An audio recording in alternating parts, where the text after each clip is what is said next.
Okay, you're all set.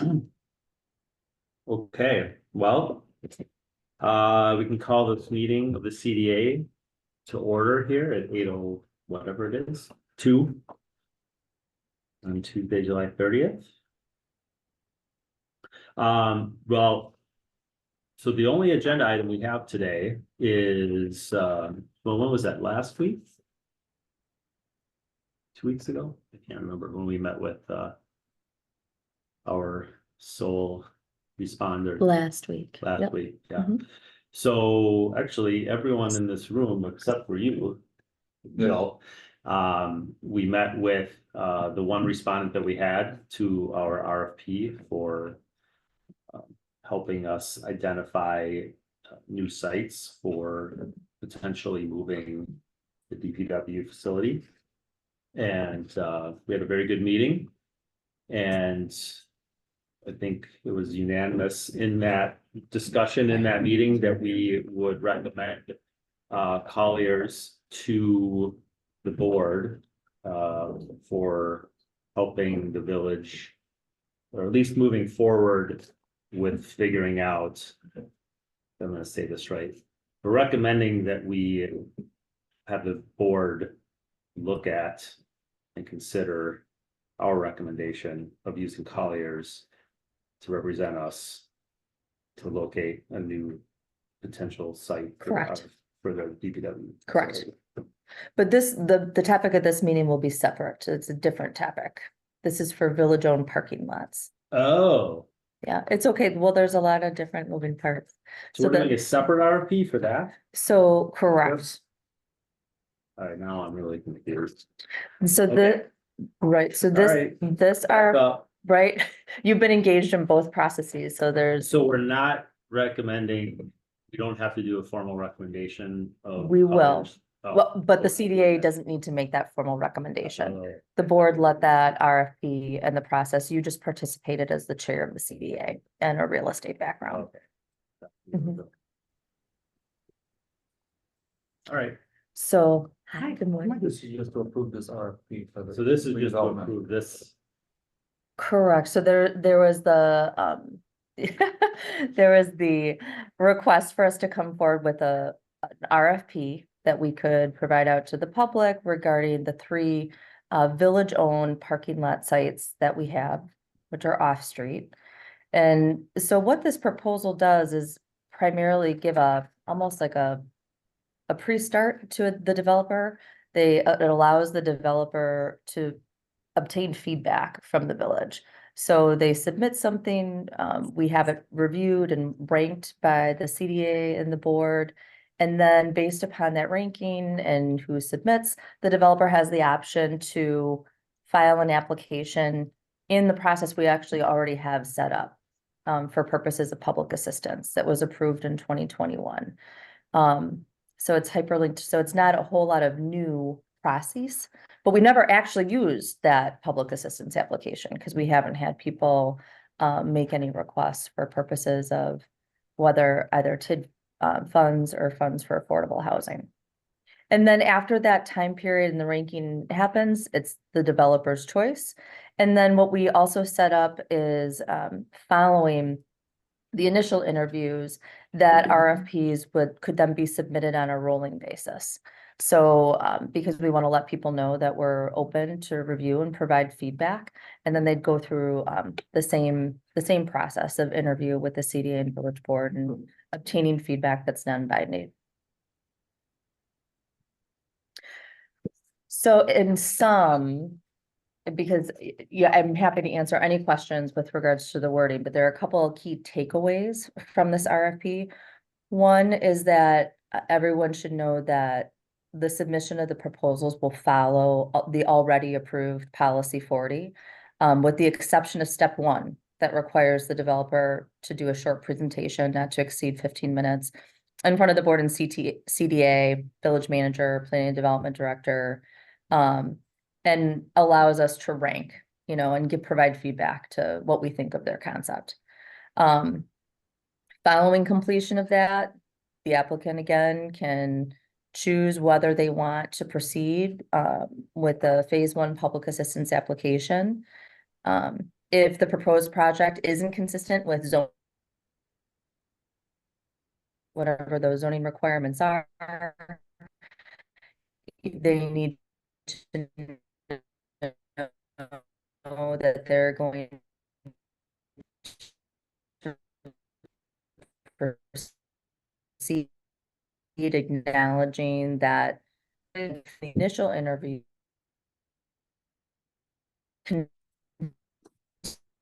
continue to accept applications on a rolling basis. So by the 15th of the month, and a part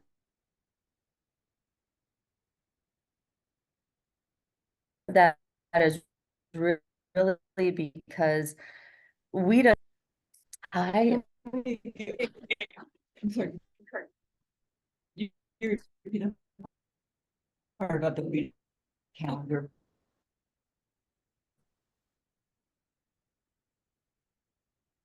process that they have a standard submission dates for on a calendar year. So if someone did want to take advantage of the WIDA tax credits, they only have a specific point in the year that they can file their application. So it really does, by having the rolling basis, it allows the developer to really sit in the driver's seat in terms of when they want to start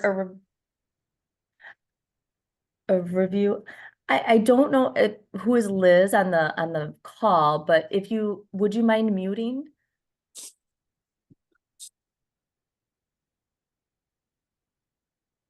I think she's muted. Oh, she is. Yeah, she. No, actually, No, the other the other Liz one. is Just- making. just- Oh, there. oh, there we go. Oh, thank you. I guess there's two Liz's. I didn't realize that. It allows the developer that flexibility to know that we'll receive applications on an annual basis. And I'm thinking from your perspective as a CDA and a board member, it also sets up a standard time frame every month that if we did get an application, you know when we would be bringing it to you for review.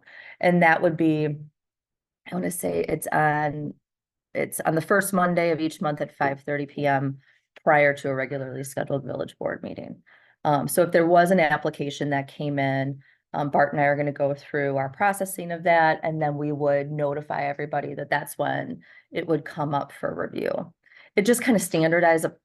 If I'm all of you, I want you to be enjoying life, thriving in all these different areas, and the last thing you need to do is get consistently hit up with different meeting times and dates. So with that, I'll pause. Yeah. But, so the RFP overview meeting on August 13th, is that open to the public or? It'd be a So, public meeting. Who's drafting the RFP? I did, it's here. And Bart, I like to give everything I write to Bart. We do a lot of good work together. So And so, I just want to make Yeah, sure, sure. so for the minutes, we have Mitch is online, right? Correct. thank you, Kathy. I have a question about, I'm trying to figure out how we got from keeping a TID open for an extra year and collecting $2 million for affordable housing to now we want a TIF. I don't think I'm not proposing a TIF with this, but a TIF is always We're an saying option. if someone wants to bring that proposal to us, that we're open to looking at it. And so if a TIF, my previous understanding of the TIF is always when it's been private. And so the benefit to a developer would be you don't have to pay taxes on the increased value of your project until the TID closes, right? So there's a financial incentive. They would pay taxes on it, but typically in the TID, some of the revenues that are generated from the tax increment district, because the revenue that's generated is you have a parcel that's typically not optimizing, right, in terms of value. You put something on it that does optimize the value, and so you have an increment of tax base that then is taxed, and that revenue goes into a specific fund and develop. But the developer is not paying that increment. Not upfront. for those, whatever They're year. paying it. No, they're paying. it. No, They're paying it people, back. right, the So taxes would be parking lot paid on, Produces zero income right now. So, And if so they- that's what, Hold so on. now we have a nonprofit piece of land with no tax liability on it, right? No, the parking lot pays zero in taxes. That's what So- I said. Yeah, can I Yeah. finish? So they'll put a $5 million, $10 million building on it, which will pay 5 million or 10 million in taxes. So we're And not. they will pay we're that, but taking- we might give them a loan up front to help build that, and they're paying back the loan with those taxes. So we're assuming it's no longer public land, it's gonna go private. Pretty sure, yeah. Most likely, Yeah. yes. The parking lots would. And then when the TIF transfer. burns off, that 5 million, 10 million in tax property value is paying taxes in perpetuity. Right. That's the incentive for the village to do it. Actually puts something on the tax rolls that is not on the tax rolls. From a financial standpoint. but the developer may choose not to request a TIF. Right. They may just request the value of the land, or they could, if there's affordable housing involved, they could request a portion of the funds that we have set aside. So what it does, it puts them in a position to make a proposal to both the CDA and the board so that you can evaluate and assess whether that is something that you would be interested in further considering. And then the way I read it, we're not making a recommendation one way or another. I realize TIFs, TIDs and Shorewood, they have a very long history, and I assume that'd be a very kind of broad and far ranging discussion at the village board level with a lot of public impact. So I think it's important that we highlight it as a tool in the toolbox, but I in no way am reading this as it would certainly be approved if someone brought it to the board. Correct. So. Because policy 40 puts any application for public assistance through a two-phase process. If you haven't looked at it in a while, we were very deliberate when the CDA recommended a policy to make sure that there were public involvement ends in each phase of the application. We also broke it up into two parts so that it would allow the developer the opportunity to say, okay, do I want to continue forward or do I not want to continue forward? And it just kind of provided some checkpoints. So it provides a public participation process already by design. Remind me what policy 40 is. You got our policy? So in 2021, the CDA worked on and recommended, at the time, was the TID policy. We had never had Oh, a that policy for how we reviewed and evaluated requests for creation of tax increment districts, essentially. I Right. know we named it. Yes, we did. It was good. I'm excited to use it. So that policy went into play, and that's when we didn't have any proposals in front of us, which is great. I think that's the best time really to develop good policy. But I would like to use it because like any policy we've ever worked with, you work with, you see how it goes, and you can kind of look back and tweak it every so many years. To align with, you know, what's working or not within the scope of your community. We did entitle it public assistance. TID is in there, but it also applies generally to any public assistance. And that was done on purpose because we knew that there would be potential for extending a TID for 1 year for purposes of affordable housing. So the same process would be used for any of those. I have a question about the evaluation criteria. Sure. Number 4 says number of on-site public parking stalls maintained. Yes. So are we requiring them to build parking for the public to? So the sites are very different. An example, the lot on North Oakland is by, you know, overnight parking permit only. So people purchase, you know, a pass, they park there overnight. And that's how the lot is primarily used. Now over here, And people can park there during the day in theory. to go to correct, businesses if correct. They don't need a permit. Before, when we didn't have the overnight parking permit, there were restrictions on where people could park. So the desire for some of those lots were higher, or there weren't other places perhaps that other people could also park that were on street. Now with the change in parking policy, we now allow people to park on street by obtaining a permit, you know, for that month. Now our lot behind Village Hall is a little different. We need to maintain parking. on this lot, because we have people who come to Village Hall, the Village Center, that has the library, the Senior Resource Center. There are sometimes developments that will cover that parking and build up from that. Which is some development concepts that we've seen, which may not be a bad idea, because one of the challenges really with snow removal in this lot is that we also have people right now who purchase overnight parking permits. And so no one's ever really clearing the lot, so we can't plow it. So from the library and the senior resource perspective, sometimes it's not maintained in the best suitable way, because you have cars that don't move, that allow for the removal of the snow and the ice at a certain degree in our Wisconsin winters that are sometimes unpredictable. And then, the lot on South Oakland, which has some public parking spots, others that are used by the building over, but is also sold for overnight parking permits. So because the lots are used in such different ways, we've also had some feedback from developers that they've said, hey, I think we can maintain some public parking here. So what would that look like? Whether you want to use it as a ranking criteria is really up to the group. That's the benefit of us bringing this to you right now. Like we had all of these ideas and we tried to get them on paper in a way that we think makes sense, but I'm fully open to either eliminating that as a criteria, or maybe that's just something we asked them to submit or identify. Yeah, I think the point was we all thought it was something that should be considered. Okay, yeah. I Not, just want not to a make sure we're not requirement. putting burdens on them to. Yeah, it's just, we wanted to make sure that any developer knows that if they're going to be redeveloping a parking lot, they should at least give that Some some people thought. felt strongly it should be and- maintained. Yeah, so, and to your point, it kind of depends on the site. Mhm. So certain sites are definitely, that's probably a larger consideration than others. How many of the spots at each of the lots are purchased for overnight parking? Because I feel pretty strongly that that does need to be a requirement and needs to be something that needs to be included in the proposal. Parking is somewhat of a challenge.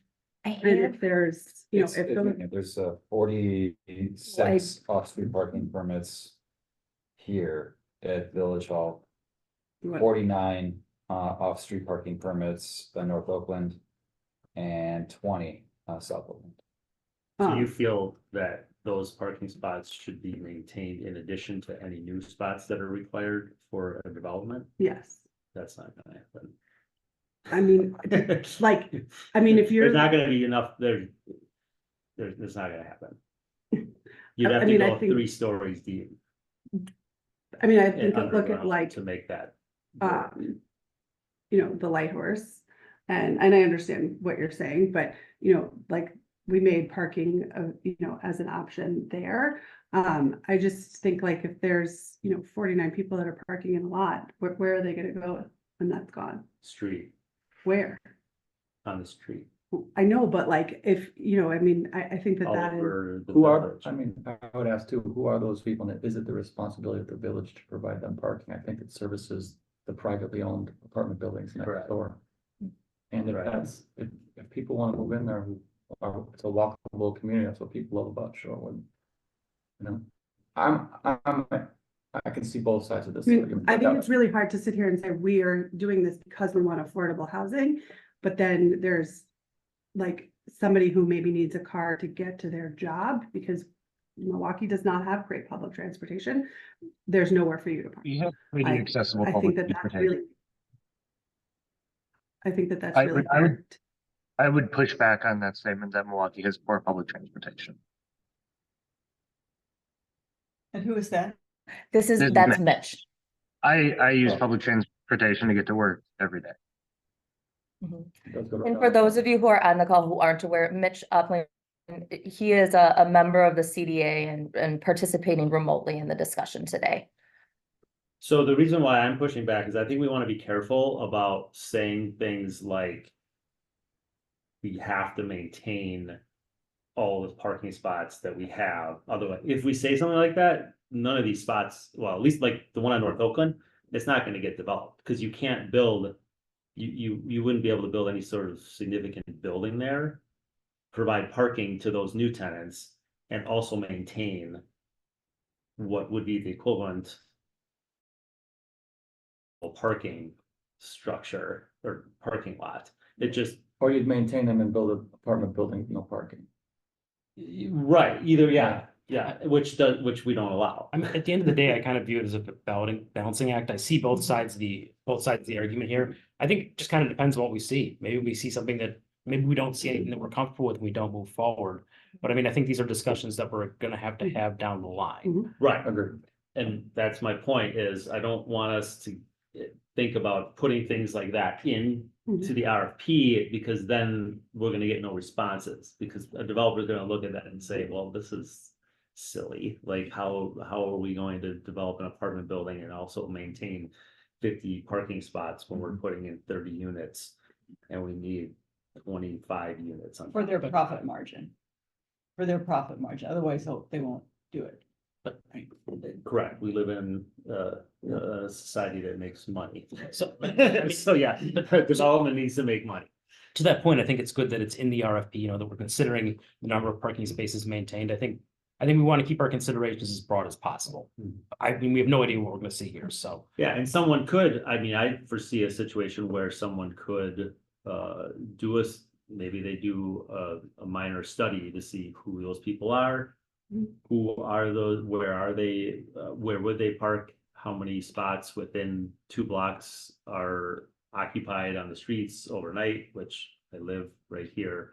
I know all of them are open for the most part. So, you know, there's, I think there's I mean, like, right, options. how far from Oakland are you? Yeah, just within 2 blocks of like that parking lot, for example, The south one.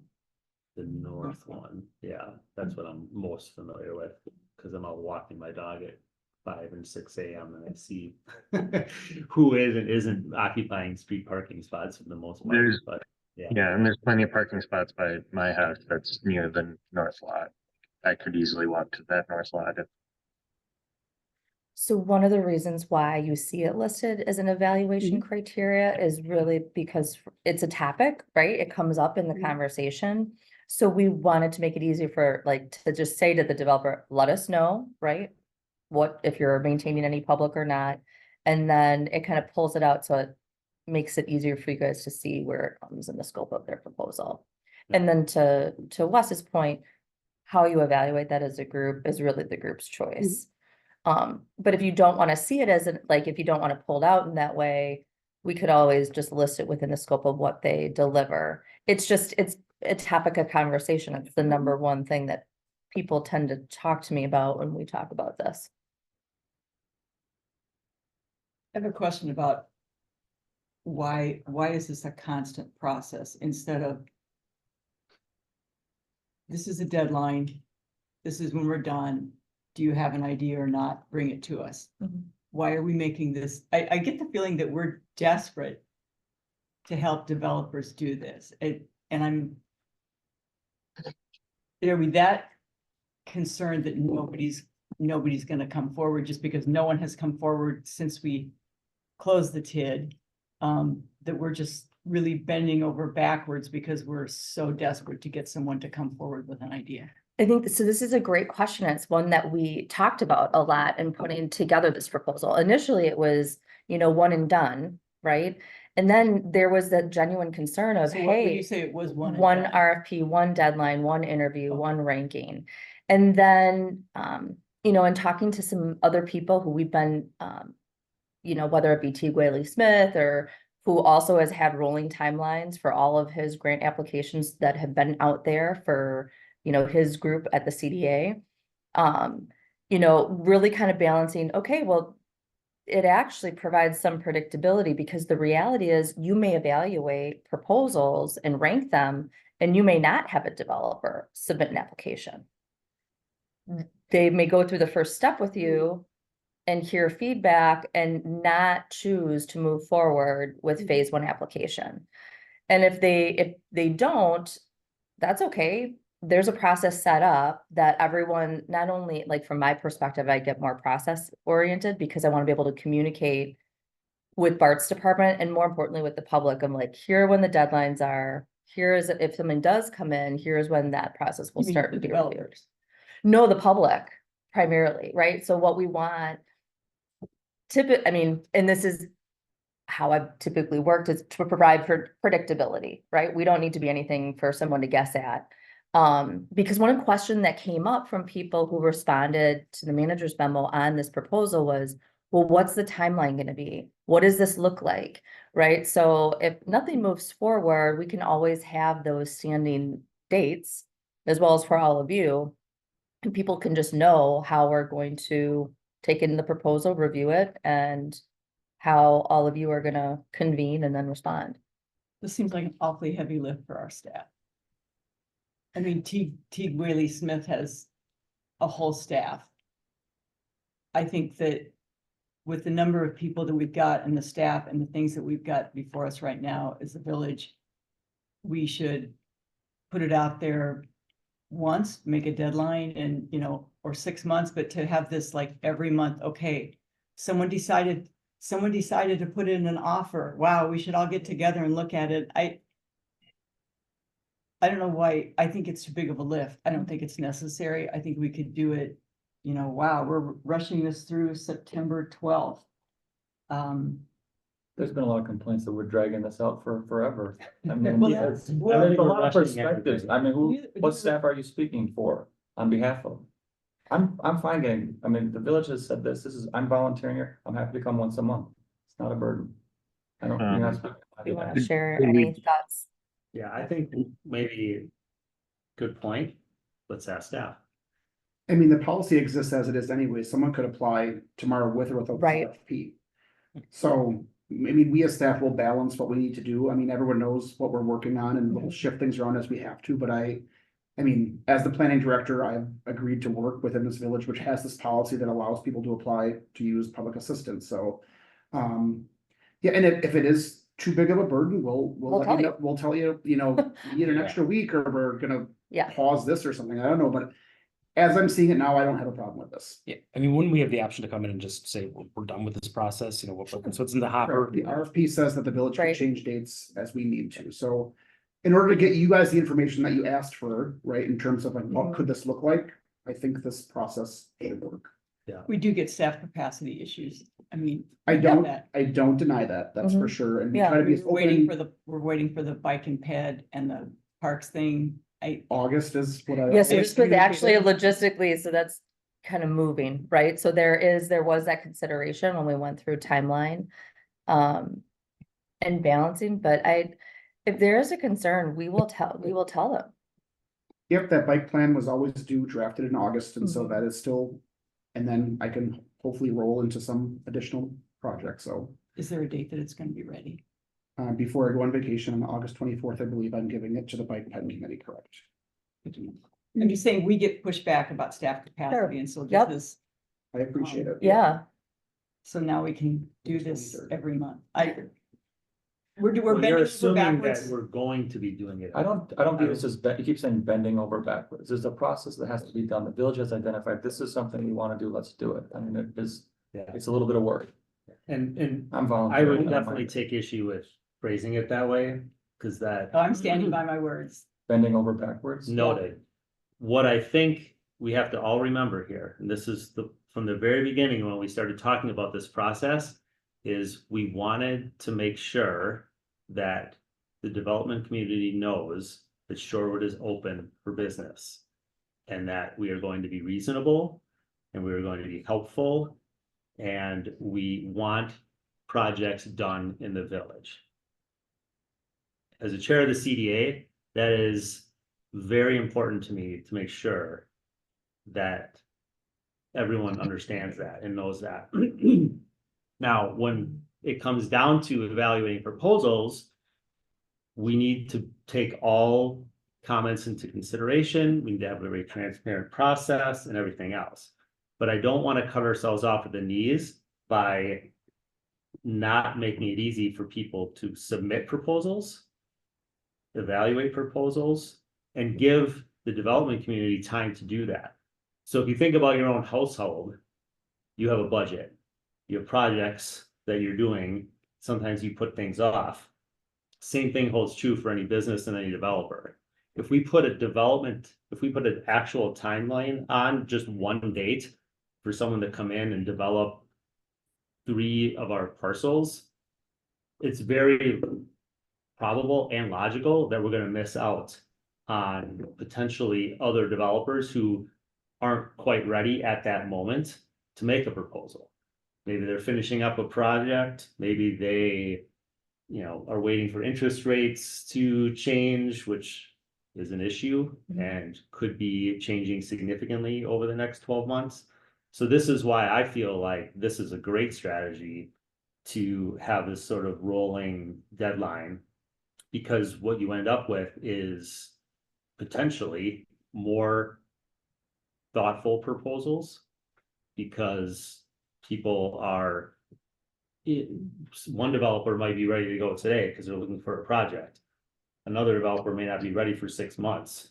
And at the end of the day, staff isn't going to be inundated with 3 of these a month. I mean, let's be honest, this is not going to happen. So I think this makes a lot of sense.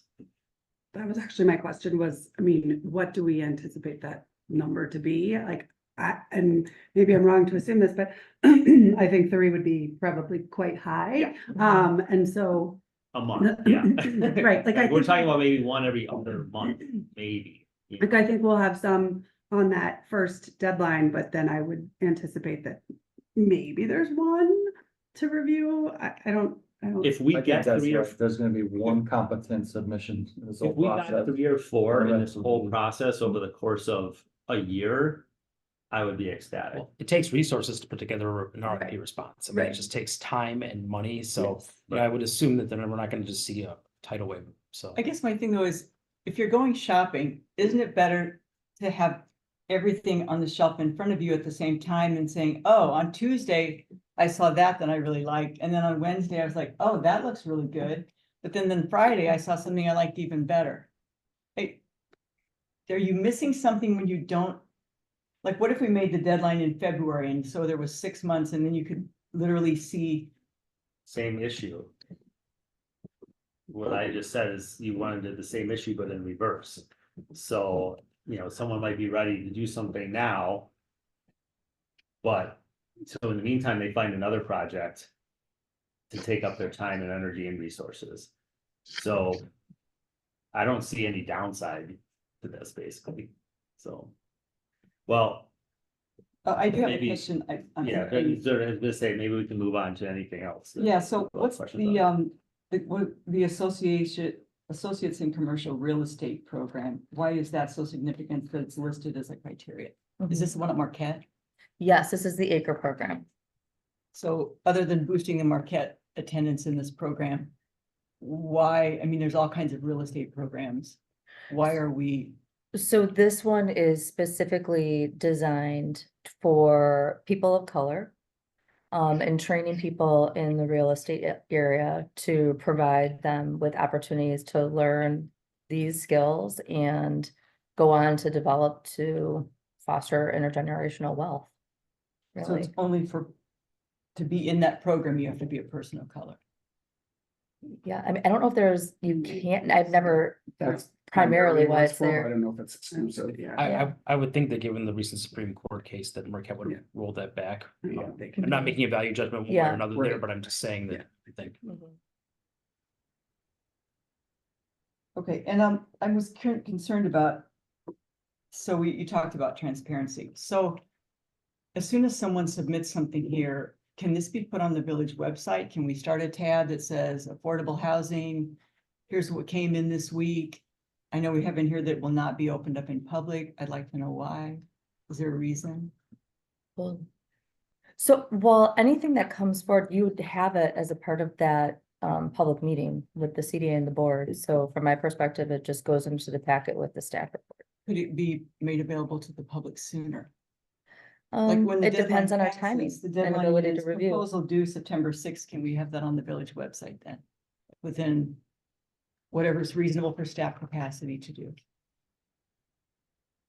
So that To what end? transparency. This is a big deal for the village. If we're gonna hand over a parking lot That's part of the village real So estate just portfolio. transparency timing is what you're trying, because it's gonna be fully transparent. Right, You but just I want think the it sooner the better. quicker. I mean, how many pages So is you it wanna gonna add be? staff requirements I to would. get that up, I would. like I go think- against what you were just saying. Well, if you think you have staff capacity to do this, this is part of the process is, Well, I guess. I'd push against just that won't until be it the- passes some hurdle. If we just put every That will go proposal with the, up on a website, everyone's gonna flip out in the village about whatever bananas proposal comes in. We should at least vet them first before they go up anywhere. Otherwise, well, I'd be providing them in the package Yeah, for the CDA and the board. It's really Right. just like, Public. what happens after they come back is that then Bart and I would go through and evaluate in conjunction with like current zoning criteria, stuff that Yeah. no one else is I gonna do. don't- I don't- Right? I mean, I like, don't we're gonna see a go through our, benefit to putting something up a week ahead of it being discussed in a public meeting, we usually get the packet. Well, it depends on, so now we're gonna meet on Mondays, the package is usually. it would be out. launched the same way as it's gonna any be other. on. Right.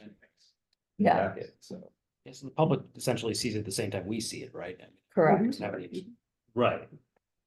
Yeah, So to something that Kathy mentioned earlier, is there any way that we could have as not as a requirement, but as a like thing to evaluate based on, having the village retain ownership of either the land or the land and the building? Like a lease. Yeah, They so could- They could propose it that way. yeah, they- I'm saying, is that something that we could put in to say, this is something that we might make a decision?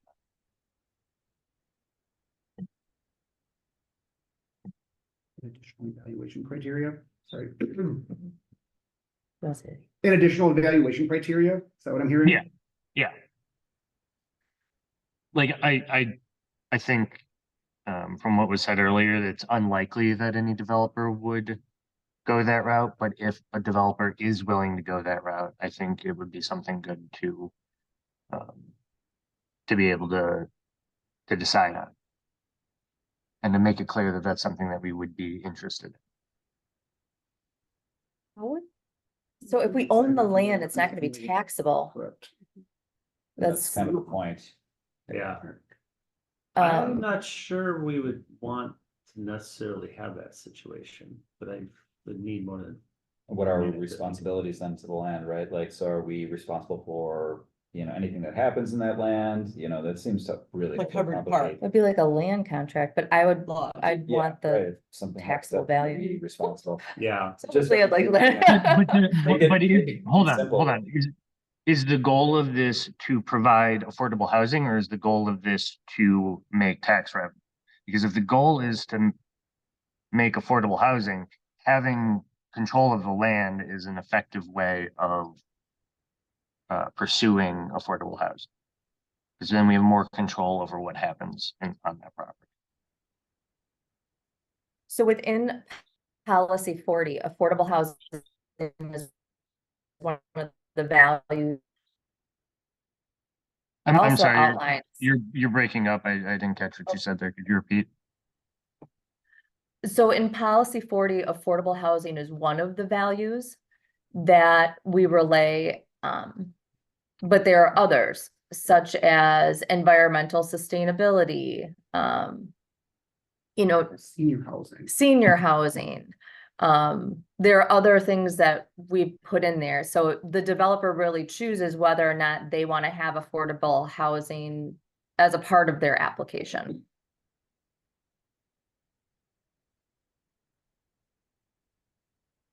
So do we want to add senior and like housing for disability? So that's not included in this evaluation criteria because it's already specified in policy 40. We go through. And so that's some of the review that Bart and I would be doing with any proposal. That's why I hesitate to have a proposal come out without us having an opportunity to review it for current zoning and how it matches up with your policy or not. We would call out those things. It would just, I would help inform people.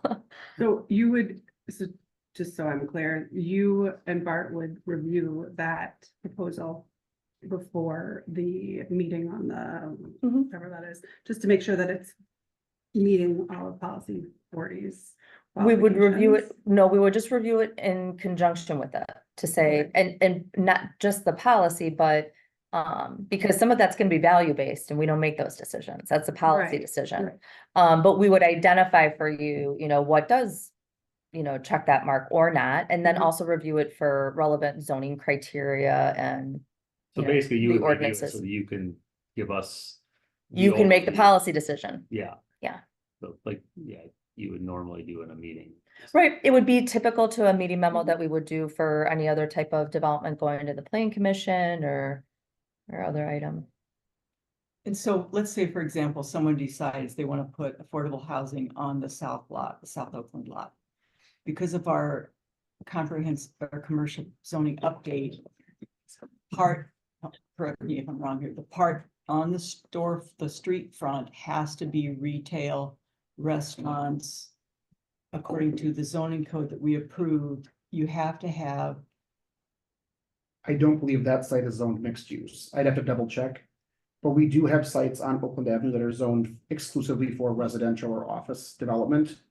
So an exclusively residential development would not have to have commercial storefronts. Okay, and then what about the requirement that there not be cars visible from the street? That is in there. So So, any development cannot have parking within the first 20 feet. So that has to either be a living unit, an office, or a commercial storefront. So the developer would need to know, once again, with the zoning that we have adopted. So if they give us a proposal with that, they would need to get a special exception. They would need to request to modify the zoning or something, so that once again adds time to their process and whatnot, so. The whole purpose of the form-based code is to let people know what we want, and if you want something different than that, you'd have to have additional consideration. So if you can meet it, it makes things a lot quicker. So yes, they would need to understand. so just because it's a parking lot now, doesn't exempt them from that. Yeah, it's a parking lot that has been zoned, I believe, for office or residential use in the future, not mixed use. It did project a future use on that site. And so they could not have the parking right on the street. Without a special, the code still does allow special exceptions, which is what, the two new developments recently received, so. We do acknowledge that parking is a large factor in development, and our code is what it is, and if you can convince the plan commission that you deserve a special exception, that still is an option.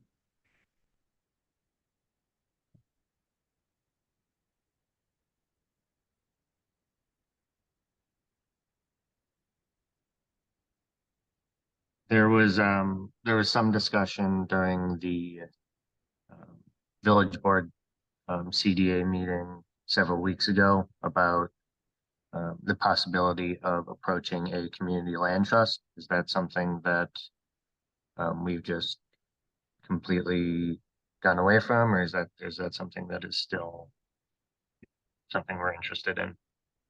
The great point, Mitch.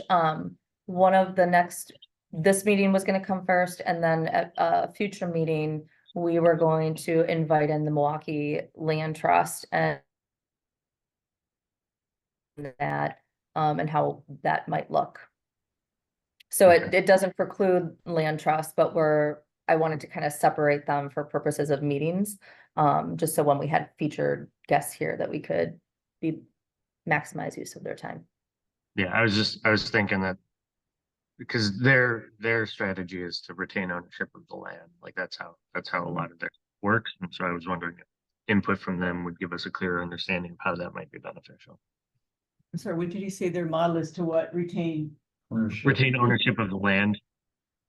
I was gonna bring that up in terms of like a 99-year ground lease, right? It's too much to contemplate right now and understand, but I'd be open to that as a possibility in order to achieve affordable housing long-term, and because it fits with that model, so.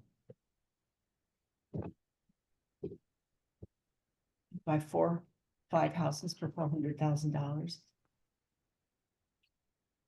The regional land trust. No, it's not ours. You retain the ownership of the land, like we don't, the parking lot. Couldn't we do that? Well, we had that property on Downer that we talked about anyway. around. By the land, I don't know, yeah, for a minute, but